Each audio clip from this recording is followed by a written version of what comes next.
Geneva ক্যাম্পের সরু গলিটায় এখনো কাঁদছে সেই ছোট্ট মেয়েটি। গালটা ফুলে আছে, ঠোঁটের কোণে কালচে দাগ, তার চোখে ভয়, মুখে একরাশ অজানা বেদনা। এভাবে চর মারার বিষয়ে পুলিশকে দায়ী করে সমালোচনার ঝড় উঠলে পুলিশ দাবি করে বিষয়টি খতিয়ে দেখার। ধোঁয়াশা তৈরি হয় কে চর মারল, পুলিশ নাকি অন্য কেউ।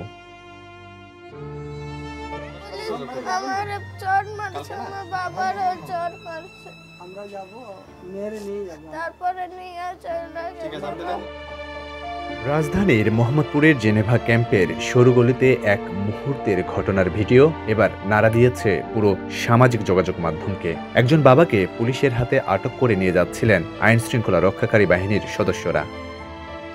পাশে দাঁড়িয়েছিল 7 থেকে 8 বছরের এক ছোট্ট মেয়ে। চোখে ভয়, মুখে কান্না। বাবার হাত আঁকড়ে ধরতে ধরতে যখন কাঁদছিল সে, তখন হঠাৎই উপস্থিত এক ব্যক্তি শিশুটির গালে চর মারেন। মুহূর্তেই সেই চরের শব্দ মিলিয়ে গেল মেয়েটির তীব্র কান্নার স্রোতে।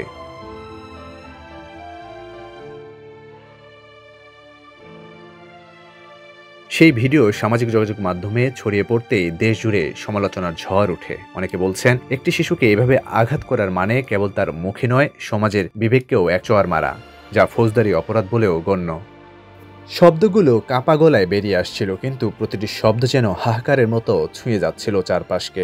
ভাত খেতে বসে বান্ধবীর মুখে বাবার আটকের খবর শুনেই ভাত রেখে দৌড়ে বাবার কাছে ছুটে যায় জান্নাত। সেখানে কান্নাকাটি করলে সজোরে এক চর এসে পড়ে তার গালে। সেই আঘাতের ব্যথায় এখনো সে খেতে পারেনি। ভাত খাইতে গেছিলাম, আমার বান্ধবী এসে কইছে তো বাবারে চেক করতেছে, আমি বাবারে ধরছি তো পুলিশ আমারে চর মারছে, আমার বাবারে চর মারছে। আমি কালকে খাইছিলাম দুপুরে, এখন খাই না।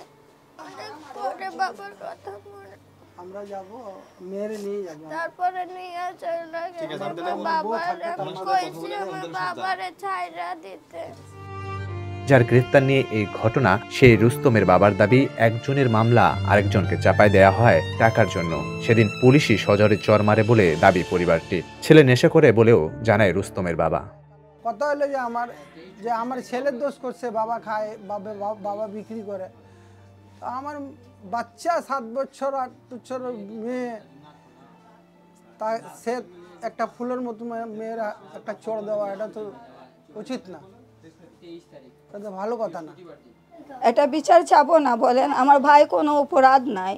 একজন শিশুর মুখে সেই আঘাত কেবল গায়ে নয়, গেঁথেছে রাষ্ট্রের নীরবতায়, সমাজের সহানুভূতিহীনতায়। বৃহস্পতিবার সকালে জেনেভা ক্যাম্পে মাদক ব্যবসায়ী দুই পক্ষের সংঘর্ষের ঘটনার জেরে আটক রুস্তমকে নির্দোষ দাবি করে বাবার মুক্তি চায় জান্নাত। আমি চাই আমার বাবারে ছাইরা দে পুলিশ।